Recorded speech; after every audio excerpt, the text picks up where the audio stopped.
mornings to all. In today's class we are discussing the previous topic only, that is pointers, and we were discussed in the last class as a pointer topic, right? In this class we will discuss the topic called memory allocation of a pointers. Topic name here is memory allocation of a pointer.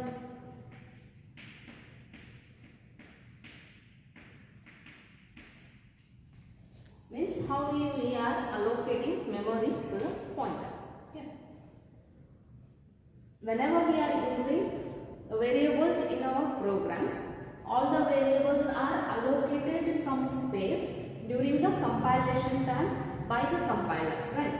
ನಾವು ಯಾವುದೇ ಒಂದು ಪ್ರೋಗ್ರಾಮಲ್ಲಿ ಯಾವುದೇ variables ತಗೊಂಡ್ರು ಆ variables ಏನಿರುತ್ತೆ ಕೆಲವೊಂದಿಷ್ಟು ಅದರದೇ ಆದಂಥ ಮೆಮೊರಿ ಸ್ಪೇಸ್ ಇರುತ್ತೆ. ಆ ಮೆಮೊರಿ ಸ್ಪೇಸ್ನ ಅಲೋಕೇಟ್ ಮಾಡೋದು ಯಾವುದು? ಕಂಪೈಲರ್. ನಾವು ಪ್ರೋಗ್ರಾಮ್ನ ಬರೋದ ತಕ್ಷಣ ನಾವೇನು ಮಾಡಬೇಕು, ಫಸ್ಟು ಪ್ರೋಗ್ರಾಮ್ನ ಕಂಪೈಲ್ ಮಾಡ್ತೀವಿ, ಅದಾದ ತಕ್ಷಣ ನಾವು ರನ್ ಮಾಡ್ತೀವಿ. ಹೌದಾ? ಆ ಕಂಪೈಲ್ ಮಾಡಬೇಕಾದ್ರೆ ಕಂಪೈಲೇಷನ್ ಟೈಮಲ್ಲಿ ಕಂಪೈಲರ್ ಏನು ಮಾಡುತ್ತೆ, ಮೆಮೊರಿನ ಅಲೋಕೇಟ್ ಮಾಡುತ್ತೆ depending on the data types. ಯಾವ ಥರ ಡೇಟಾ ಟೈಪ್ ತೊಗೊಂಡಿದ್ದೀವಿ. ಹೌದಾ? ಈಗ ಸಪೋಸ್ ನಾವು ಇಂಟ್ ಅಂತ ತೊಗೊಂಡ್ರೆ, ಇಂಟ್ ಅನ್ನೋ ಡೇಟಾ ಟೈಪ್ ತೊಗೊಂಡು ನಾವು ವೇರಿಯೇಬಲ್ ಡಿಕ್ಲೇರ್ ಮಾಡಿದಾಗ obviously it will allocate 2 bytes of memory space for the variable. For example, int a ಅಂತ ನಾನು ತಗೊಂಡಿದ್ದೀನಿ ಅಂದರೆ while the compile ಅಥವಾ during the compilation time the compiler will allocate 2 bytes of memory to this a ಅಂತ ಹೇಳ್ಬೋದು. ಆ ಏನು variable ಏನಾಯಿತು 2 bytes of memoryನ allocate ಮಾಡಿದಾಗ ಯಾವುದು? Compiler. This is the how the compiler will allocate the memory to the variables. For example, other float is provided. It will allocate 4 bytes of memory. Now, float is the size of 4 bytes in there. So, it will allocate 4 bytes of memory to this B. If it is a cat, then for C variable, 1 byte of memory is allocated by the compiler during the compilation of the program ಅಂತ ಹೇಳ್ತೀವಿ. ಈ ಥರ normal ಆಗಿ ಏನಾಗುತ್ತೆ, ಮೆಮೊರೀಸ್ನ allocate ಆಗುತ್ತೆ. Memory allocation of pointer ಅಲ್ಲಿ this memory allocation can be done in 2 ways. Pointers ಅಲ್ಲಿ ನಾವೇನು ಮಾಡ್ತೀವಿ, ಮೆಮೊರಿ ಅಲೋಕೇಟ್ ಮಾಡಲಿಕ್ಕೆ 2 ವೇ ಇದೆ ನಮ್ಮಲ್ಲಿ. ಹೌದಾ? First one is called as static memory allocation ಅಂತ ಹೇಳ್ತೀವಿ, and the second one is dynamic.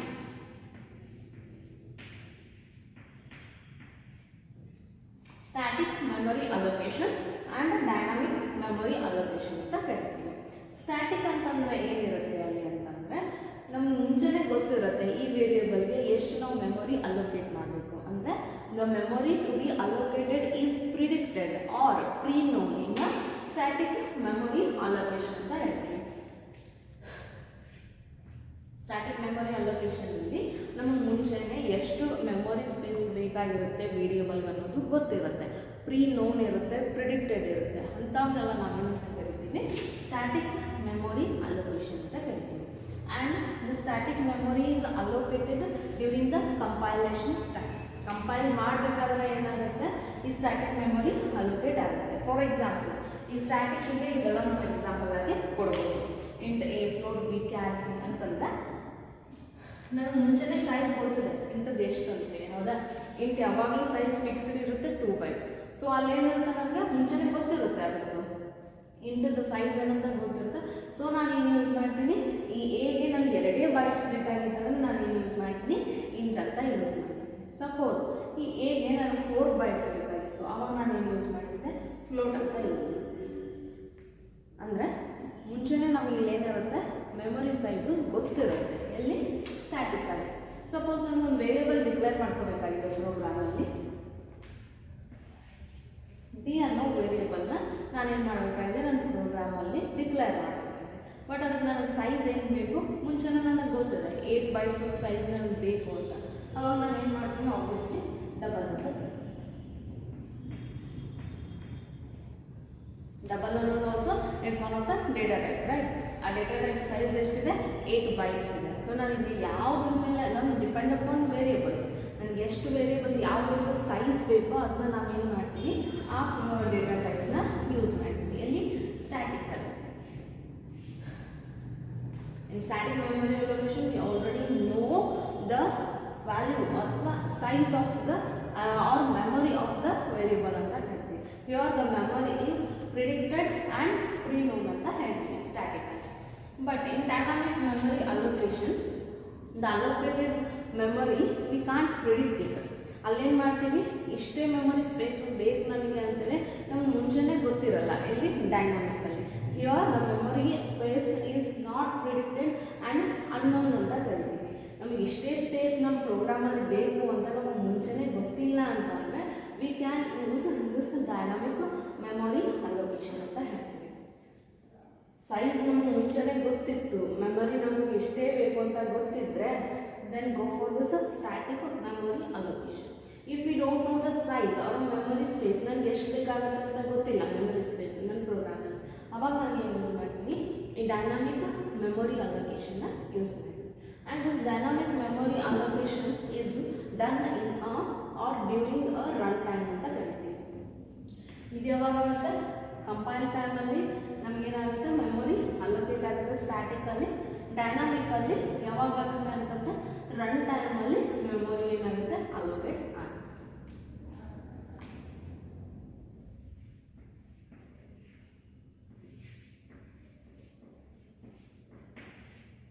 And in this dynamic memory allocation we are using the two operators ಅಂತ ಕರಿತೀವಿ. ಯಾವ್ಯಾವ ಅಂತಂದರೆ new operator and delete operator ಅಂತ ಕರಿತೀವಿ. ಈ ಎರಡು ಆಪರೇಟರ್ನ ನಾವೆಲ್ಲಿ ಯೂಸ್ ಮಾಡ್ತೀವಿ, ಈ ಡೈನಾಮಿಕ್ ಮೆಮೊರಿ ಅಲೋಕೇಶನಲ್ಲಿ ಯೂಸ್ ಮಾಡ್ತೀವಿ. ಯಾಕೆ ಯೂಸ್ ಮಾಡಬೇಕು ಅಂತಂತಂದರೆ ನಮಗೇನಿರುತ್ತೆ ಮುಂಚೆನೇ ಗೊತ್ತಿರಲ್ಲ ಇಲ್ಲಿ ಮೆಮೊರಿ ಸ್ಪೇಸ್ ಎಷ್ಟು ಬೇಕು ಅಂತ. ಅದಕ್ಕೆ ಏನು ಮಾಡ್ತೀವಿ ನಾವು, ನ್ಯೂ ಅನ್ನೋ ಆಪರೇಟರ್ನ ಯೂಸ್ ಮಾಡ್ತೀವಿ. This new operator is used to allocate the memory to the variables during the run time, not in compile time. Compile ಮಾಡೋ ಟೈಮಲ್ಲಿ ಮೆಮೊರಿ ಅಲೋಕೇಟ್ ಮಾಡೋದು ಸ್ಟ್ಯಾಟಿಕಲ್ಲಿ, ರನ್ ಮಾಡಬೇಕಾದ್ರೆ during the run time memory allocate ಆಗೋದು dynamically. So new ಅನ್ನೋ operator ನಾವು it is used to allocate the memory space to the variables during the execution of the program. Program execute ಮಾಡಬೇಕಾದ್ರೆ ಆ ಮೂಮೆಂಟಲ್ಲಿ ಏನಾಗುತ್ತೆ, ನಾವು new ಅನ್ನೋ ಆಪರೇಟರ್ ಯೂಸ್ ಮಾಡಿದರೆ ಅದಕ್ಕೆ ಎಷ್ಟು ಮೆಮೊರಿ ಬೇಕೋ ಅಷ್ಟು ಮೆಮೊರಿ ಏನಾಗುತ್ತೆ ಅಲ್ಲಿ ಸ್ಟೋರ್ ಆಗ್ತಾ ಹೋಗುತ್ತೆ.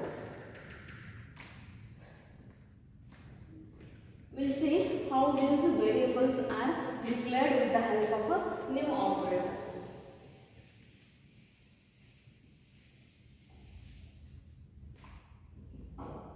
And this dynamic memory allocations are mainly used in the pointers. ಬೇರೆ ಕಡೆನೇ ಯೂಸ್ ಮಾಡ್ತಾರೆ, ಬಟ್ ಪಾಯಿಂಟರ್ಸಲ್ಲಿ ಮಾತ್ರ ಏನು ಮಾಡ್ತೀವಿ, ಡೈನಾಮಿಕ್ ಮೆಮೊರಿ ಅಲೋಕೇಶನ್ನ ಕೆಲವೊಂದು ಜನ ಜಾಸ್ತಿನೇ ಯೂಸ್ ಮಾಡ್ತಾರೆ. Okay, mainly in a pointers this dynamic memory allocations are the used ಅಂತ ಹೇಳ್ಬೋದು. Next, how to declare this variables with the help of a new operator. Normal ಆಗಿ ನಾವು ಪಾಯಿಂಟರ್ನ ಯಾವ ಥರ ಡಿಕ್ಲೇರ್ ಮಾಡ್ಕೊಳ್ತೀವಿ ಅಂದರೆ ಡೇಟಾ ಟೈಪ್ ಇರುತ್ತೆ, ದೆನ್ ಪಾಯಿಂಟರ್ ಆಪರೇಟರ್ ಇರುತ್ತೆ, ದೆನ್ ವೇರಿಯಬಲ್ ನೇಮ್ ಇರುತ್ತೆ. ಪಾಯಿಂಟರ್ ಅಂದ್ರೆ ಒಂದು ವೇರಿಯಬಲ್ ಅಂತ ಹೇಳಿದೆ ನಾನು ಫಸ್ಟ್ ಕ್ಲಾಸಲ್ಲಿ. Pointer is also variable which holds the address of the other variable ಅಂತ ಹೇಳಿದ್ದೇನೆ. ಇವಾಗ ಇಲ್ಲಿ ಈ ನಂಬರ್ ಅನ್ನೋದು ಏನಾಯಿತು, it's a pointer variable because I am using your pointer operator. ಹೌದಾ, it is a type of int ಅಂತ ಹೇಳಿದೆ. Next,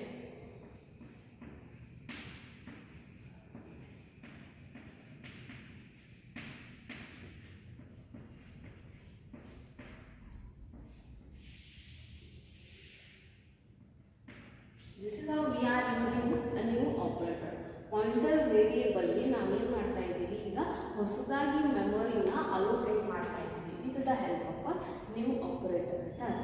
first line, in first line pointer is declared, pointer ಮಾತ್ರ ಡಿಕ್ಲೇರ್ ಆಗಿದೆ ಫಸ್ಟ್ ಲೈನಲ್ಲಿ, this is the type of a integer ಅಂತ ಹೇಳ್ತೀವಿ. ಈ second ಲೈನಲ್ಲಿ ಏನಾಗಿದೆ ಅಂತಂದರೆ ಅದೇ ಇಂಟೀಜರ್ಗೆ ನಾವು ಹೊಸದಾಗಿ ಮೆಮೊರಿನ ಕ್ರಿಯೇಟ್ ಮಾಡ್ತಾ ಇದ್ದೀವಿ. With the help of a new operator. ನೀವು ನ್ಯೂ ಅಂತ ಯೂಸ್ ಮಾಡಿದ್ರೆ ಸಾಕು, ಅಲ್ಲಿ ಏನಾಗುತ್ತೆ ಹೊಸದಾಗಿ ಮೆಮೊರಿ ಅಲೋಕೇಟ್ ಆಗುತ್ತೆ. ಆ್ಯಂಡ್ ದಿಸ್ ಪಿ ನಂಬರ್ ಅವಾಗ ಏನಾಗುತ್ತೆ ಆ ನ್ಯೂ ಮೆಮೊರಿಗೆ ಪಾಯಿಂಟ್ ಆಗುತ್ತೆ, ಓಲ್ಡ್ ಮೆಮೊರಿಗಲ್ಲ. ಈ ಓಲ್ಡ್ ಮೆಮೊರಿಗೆ ಪಾಯಿಂಟ್ ಆಗೋದಿಲ್ಲ, it points to a new memory. With the help of new operator ನಾವೇನು ಹೊಸದಾಗಿ ಮೆಮೊರಿನ ಕ್ರಿಯೇಟ್ ಮಾಡಿರ್ತೀವಿ ಆ ಮೆಮೊರಿಗೆ ಏನಾಗುತ್ತೆ ಈ ಪಿ ನಂಬರ್ ಅನ್ನೋದು ಪಾಯಿಂಟ್ ಆಗುತ್ತೆ. Okay, this is how we are using a new operator. ಅಥವಾ ಇಲ್ಲಿ ಬೇಡ ನಮಗೆ ಫ್ಲೋಟ್ ಅಂತ ಯಾವುದಾದ್ರೂ ವೇರಿಯೇಬಲ್ಸ್ ಇಡಬೇಕು.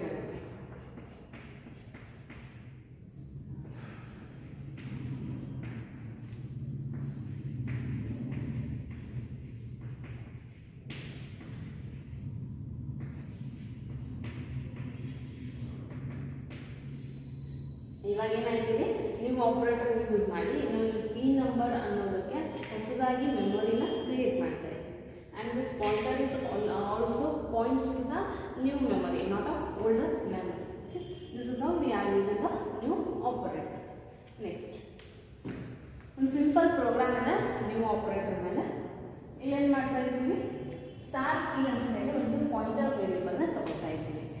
ಈ ಪಾಯಿಂಟರ್ ವೇರಿಯೇಬಲ್ನ ಮೇನ್ ಫಂಕ್ಷನ್ಗಿನ ಮುಂಚೆನೇ ನಾವೇನು ಮಾಡ್ತಾ ಇದ್ದೀವಿ, ಡಿಕ್ಲೇರ್ ಮಾಡ್ಕೋತಾ ಇದ್ದೀವಿ. ವೇರಿಯೇಬಲ್ಸ್ ನಮಗೆ ಡಿಕ್ಲೇರ್ ಮಾಡಲಿಕ್ಕೆ 2 ways ಇದೆ, ಹೌದಾ?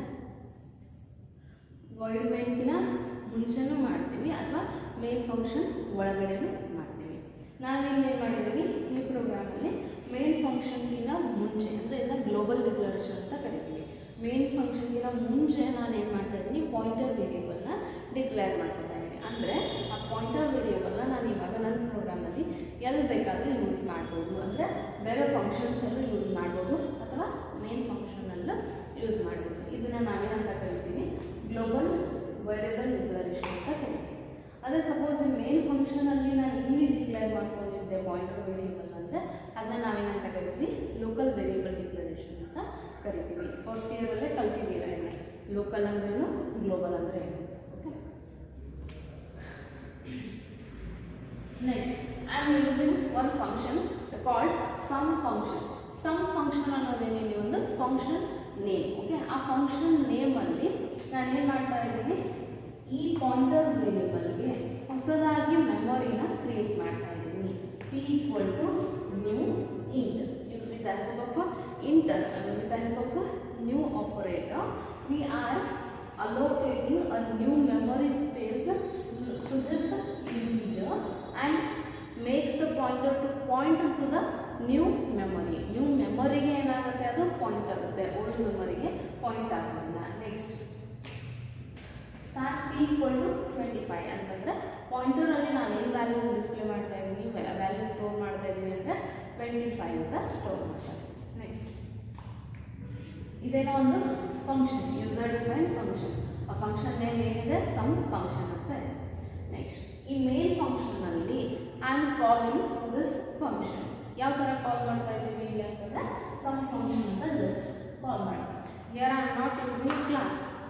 ಕ್ಲಾಸ್ ಇತ್ತಂದರೆ ನಾವೇನು ಕಾಲ್ ಮಾಡ್ತೀವಿ ಫಂಕ್ಷನ್ನ, ಅದಕ್ಕೊಂದು ಆಬ್ಜೆಕ್ಟ್ ಕ್ರಿಯೇಟ್ ಮಾಡ್ತಾ ಇದ್ವಿ ಕ್ಲಾಸಿಗೆ. With the help of objects ನಾವೇನು ಮಾಡ್ತಾ ಇದ್ವಿ, ಫಂಕ್ಷನ್ಸ್ನ ಕಾಲ್ ಮಾಡ್ತಾ ಇದ್ವಿ. ಓಕೆ, ಬಟ್ ಈ ಪ್ರೋಗ್ರಾಮಲ್ಲಿ ನಾವೇನು ಮಾಡ್ತಾ ಇದ್ವಿ, ಕ್ಲಾಸ್ ಅನ್ನೋ ಟಾಪಿಕೇ ಯೂಸ್ ಮಾಡಿಲ್ಲ. ಕ್ಲಾಸ್ ಆಗಲಿ ಆಬ್ಜೆಕ್ಟ್ ಆಗಲಿ ಇಲ್ಲಿ ಬರೋದಿಲ್ಲ. ಸೊ ಕ್ಲಾಸ್ ಇಲ್ಲ ಅಂದಮೇಲೆ ನಾವೇನು ಮಾಡ್ತೀವಿ, ಆಬ್ಜೆಕ್ಟ್ನು ಕ್ರಿಯೇಟ್ ಮಾಡೋದಿಲ್ಲ, ಡೈರೆಕ್ಟ್ಲಿ ಏನು ಮಾಡ್ತಾ ಇದ್ವಿ, ಈ ಫಂಕ್ಷನ್ನ ಕಾಲ್ ಮಾಡ್ತಾ ಇದ್ವಿ, ಸಮ್ ಫಂಕ್ಷನ್ ಅಂತ. ನೆಕ್ಸ್ಟ್ ಏನು ಮಾಡ್ತಾ ಇದ್ವಿ, I am displaying the value of star P. Star ಪಿದಲ್ಲಿ ಏನಿದೆ 25 ಅಂತ ಇದೆ. ಸೊ ಔಟ್ಪುಟ್ ಏನು ಬರುತ್ತೆ ನಮಗೆ, ವ್ಯಾಲ್ಯೂ ಆಫ್ ಸ್ಟಾರ್ ಪಿ 25 ಅಂತ ಔಟ್ಪುಟ್ ಬರುತ್ತೆ. ಅಂದರೆ ಇದರ ಅರ್ಥ ಇಷ್ಟೇ, ನೀವು ಅನ್ನೋ ಆಪ್ರೇಟರ್ನ ಯೂಸ್ ಮಾಡಿ ನಾವು ಎಷ್ಟು ಬೇಕೋ ಅಷ್ಟು ಮೆಮೊರಿನ ನಾವು ಅಲೋಕೇಟ್ ಮಾಡ್ತೀವಿ ಡ್ಯೂರಿಂಗ್ ದ ರನ್ ಟೈಮ್ ಅಥವಾ during the execution of the program ಅಂತ ಹೇಳ್ತೀವಿ.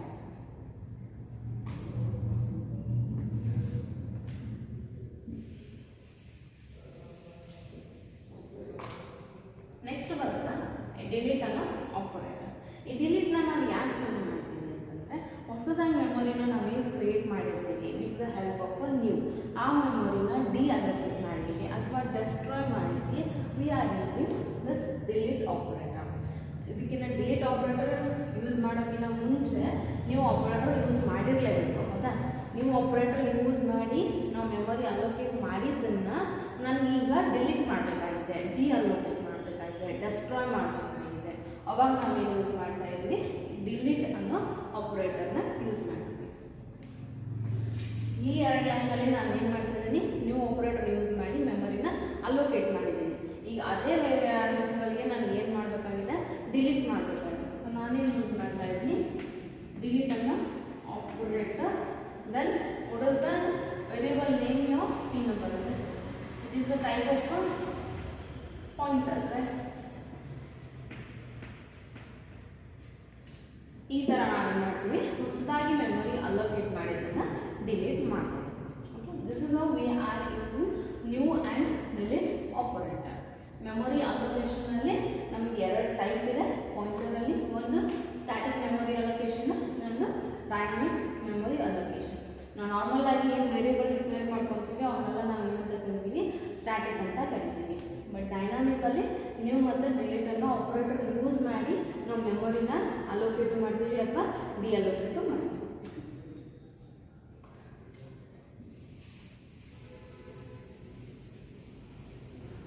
ಈ ಸ್ಟ್ಯಾಟಿಕ್ಕಿಗೆ ಮತ್ತು ಡೈನಾಮಿಕ್ಕಿಗೆ ಏನು ಡಿಫ್ರೆನ್ಸ್ ಇದೆ ಅಂತಂದರೆ, the memory is allocated in a static during the compilation time. Okay, compile ಮಾಡಬೇಕಾದ್ರೆ ಮೆಮೊರಿ ಸ್ಟ್ಯಾಟಿಕ್ಗೆ ಅಲೋಕೇಟ್ ಆಗಿರುತ್ತೆ. But in dynamic memory allocation, the memory is allocated during the execution of the program ಅಥವಾ run time ಅಂತ ಕರಿತೀವಿ.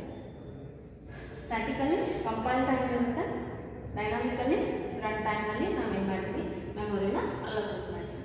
And we cannot allocate or deallocate the memory during the execution of the program in a ಸ್ಟ್ಯಾಟಿಕಲ್ಲಿ program execute ಆಗಬೇಕಾದ್ರೆ ನನಗೆ ಮೆಮೊರಿನ allocate ಮಾಡಲಿಕ್ಕೆ ಬರೋಲ್ಲ, ಡಿಅಲೋಕೇಟ್ನು ಮಾಡಲಿಕ್ಕೆ ಬರೋಲ್ಲ. But it is possible in ಡೈನಾಮಿಕಲ್ಲಿ ಏನು ಮಾಡ್ತೀವಿ, ನಾವು ಮೆಮೊರಿನ ಅಲೋಕೇಟು ಮಾಡ್ಬೋದು, ಡಿಅಲೋಕೇಟು ಮಾಡ್ಬೋದು ಡ್ಯೂರಿಂಗ್ ದ ರನ್ ಟೈಮ್ ಅಥವಾ during the execution of the program ಅಂತ ಕರಿತೀವಿ. This is the difference between this static and dynamic memory allocation ಅಂತ ಹೇಳ್ತೀವಿ.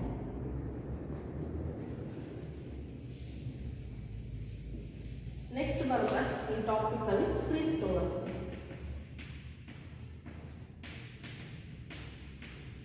ಟೂ ಮಾರ್ಕ್ಸಿಗೆ ನಮಗೆ ಭಾಳ ಕೇಳಬಹುದು ಡೆಫಿನೇಷನ್. ಫ್ರೀ ಸ್ಟೋರ್ ಅಂತಂದ್ರೆ ಇಟ್ ಈಸ್ ಒನ್ ಪೂಲ್ ಅಂತ ಕರಿತೀವಿ. In this pool the unallocated memory are reserved ಅಂತ ಹೇಳ್ತೀವಿ. ಏನಂತ ಕರಿಬಹುದು ಅಂತಂದ್ರೆ ಫ್ರೀ ಸ್ಟೋರ್ ಅನ್ನೋದು ಒಂದು ಪೂಲ್, ಅಲ್ಲಿ ಏನಿರುತ್ತೆ, ಅನ್ಅಲೋಕೇಟೆಡ್ ಮೆಮೊರಿ ಇರುತ್ತೆ.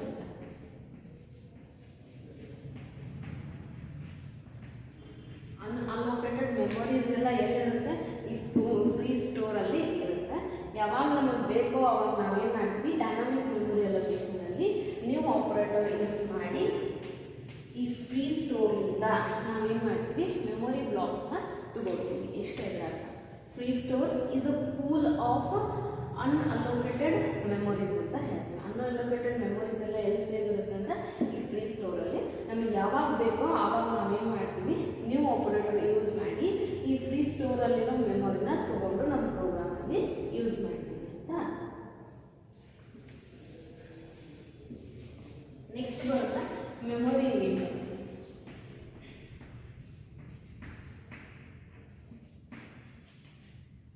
ಮೆಮೊರಿ ಲೀಕ್ ಅಂತಂದ್ರೆ ನಮ್ಮ ಪ್ರೋಗ್ರಾಮ್ಸಲ್ಲಿ ನಾವು ಡೈನಾಮಿಕ್ ಮೆಮೊರಿ ಅಲೋಕೇಶನ್ ಯೂಸ್ ಮಾಡಿ, ಅಂದರೆ ನ್ಯೂ ಆಪರೇಟರ್ ಯೂಸ್ ಮಾಡಿ ಮೆಮೊರಿನ ಅಲೋಕೇಟ್ ಮಾಡಿರ್ತೀವಿ. ಓಕೆ, ಸಿಚುವೇಶನ್ ಹೇಳ್ತೀವಿ, ಪ್ರೋಗ್ರಾಮಲ್ಲಿ ನ್ಯೂ ಆಪರೇಟರ್ ಯೂಸ್ ಮಾಡಿ ನಾವೇನು ಮಾಡಿರ್ತೀವಿ, ಮೆಮೊರಿನ ಅಲೋಕೇಟ್ ಮಾಡಿರ್ತೀವಿ.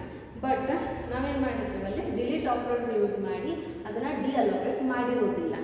ಓಕೆ, ಮೆಮೊರಿ ಅಲೋಕೇಟ್ ಆಗಿರುತ್ತೆ ಬಟ್ ಡಿಅಲೋಕೇಟ್ ಅಥವಾ ಡಿಲೀಟ್ ಆಗಿರೋದಿಲ್ಲ. ಅಂತ ಮೆಮೊರಿ ಬ್ಲಾಕ್ಸ್ನ ನಾವೇನಂತ ಕರಿತೀವಿ ಅಂದರೆ ಆರ್ಫನ್ ಮೆಮೊರಿ ಬ್ಲಾಕ್ಸ್ ಅಂತ ಕರಿತೀವಿ. ಓಕೆ, ಈ ಆರ್ಫನ್ ಮೆಮೊರಿ ಬ್ಲಾಕ್ಸ್ ನಮ್ಮ ಸಿಸ್ಟಮಲ್ಲಿ ಇನ್ಕ್ರೀಸ್ ಆದಂಗೆಲ್ಲ ಏನಾಗುತ್ತೆ, ನಮ್ಮ system it will adversely effect by this orphan memory blocks ಅಂತ ಕರಿತೀವಿ. ಅವಾಗ ಆ ಸಿಚುವೇಶನ್ನ ನಾವು ಏನಂತ ಕರಿತೀವಿ, ಮೆಮೊರಿ ಲೀಕ್ ಅಂತ ಕರಿತೀವಿ.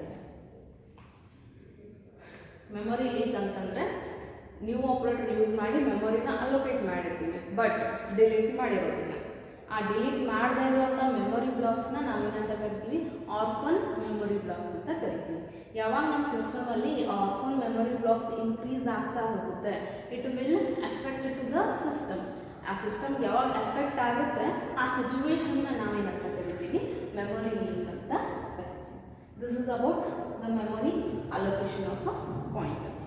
Next topic, the pointers with the function, we'll discuss in a